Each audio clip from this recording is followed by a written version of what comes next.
day everyone, this is Onion. It's Sunday, March 28th. Today I'm going to go over sundial growers with you, look at some technical insight, short selling activity, institutional holdings, some analyst price targets, the quant computer estimates, and the Reuters report. With the sundial, I like to use the 6-week chart. You can see here over the last week, almost 2 weeks now, it's been on a steady decline, but it's starting to level out now.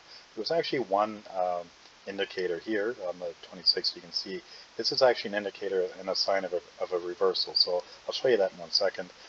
You can see here on the chart the 50-day and the 21-day moving average look like they're going to cross on Monday. And if that's the case, this will be the first major bearish indicator on the chart. So if you look at the lower indicators here, the MACD is still separating. It's below the 0 line and is separating from the average line. Momentum's below 0. Pretty much everything's below 0. But here's that reversal that the event triggered. Basically just because of share price.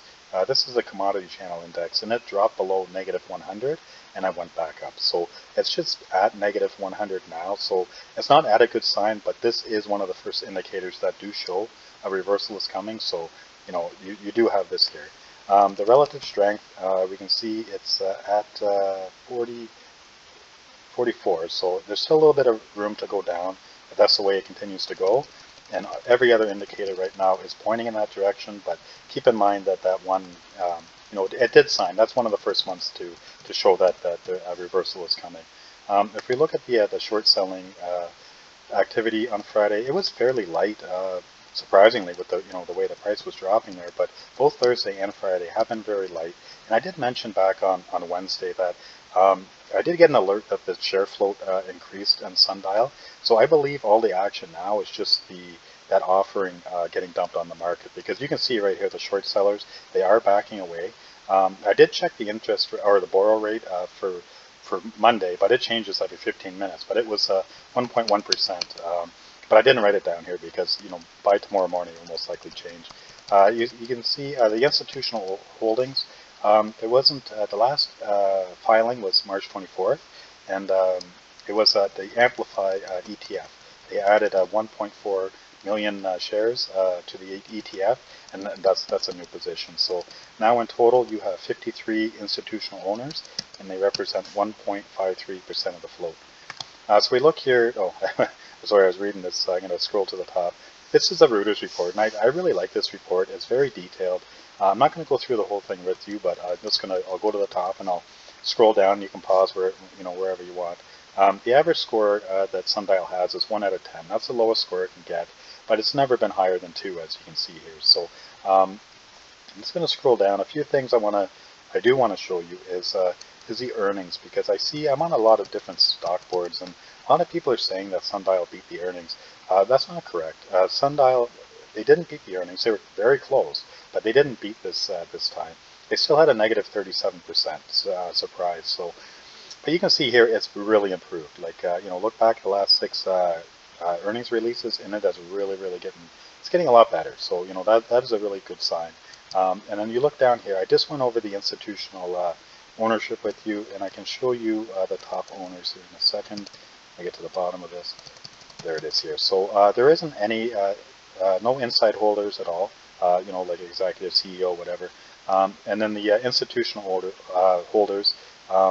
These are the top ones. So nobody, there's not a large position, but this is what you have here. The largest position is 10.3 million shares. So if we look at the quant computer estimate here, I really like this report, and we did get the new numbers. I showed you this a couple weeks ago. We didn't have all the numbers in. Now we do. And now the fair value. They gave it a fair value of $1.55, and this is a quant computers. But you got to keep in mind that's in Canadian funds.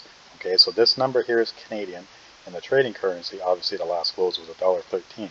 So if you use a conversion rate on this, the computers, it's roughly $1.24.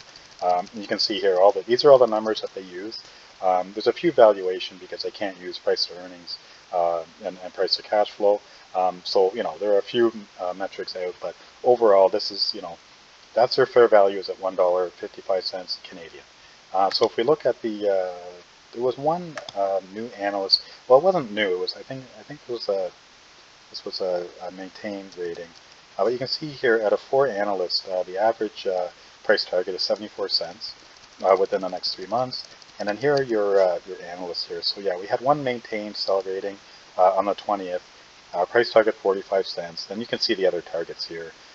This price target here is what's putting the average up. Otherwise, it would be closer to 60 cents. So if we look at the what else I'm going to show you here? Okay, just a general overview, and I'll show you the share float.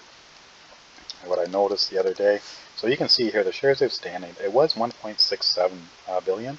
Now it's up to 2.2. So this tells me that the offering is complete, but I don't have any confirmation on that. So this is just common sense to me. But again, I don't have the information, so I can't guarantee this. But and you can see here, but with this share float, the market cap is now 2.5 billion.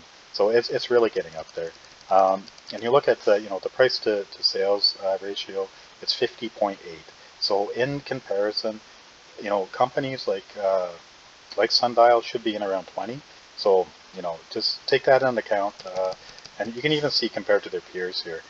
They are the highest market cap compared to their peers, and they have the worst performance. So that's something else to keep in mind if you're looking at buying in. If you want to buy in and hold or whatever, those are just good things to keep in mind. So I hope this video helps. Next week, I see sideways action. I don't think it's going to go spike very high. Overall, it's probably going to be a downtrend. Most likely looking at $5, $10 range at the end of the week. But a press release or something, it can change everything.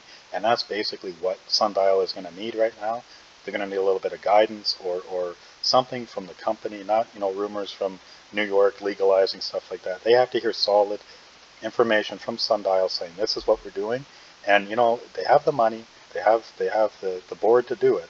So it's just a matter of time. If it's going to be done, it's going to be done soon. So good luck. I hope this video helps, and have a wonderful week.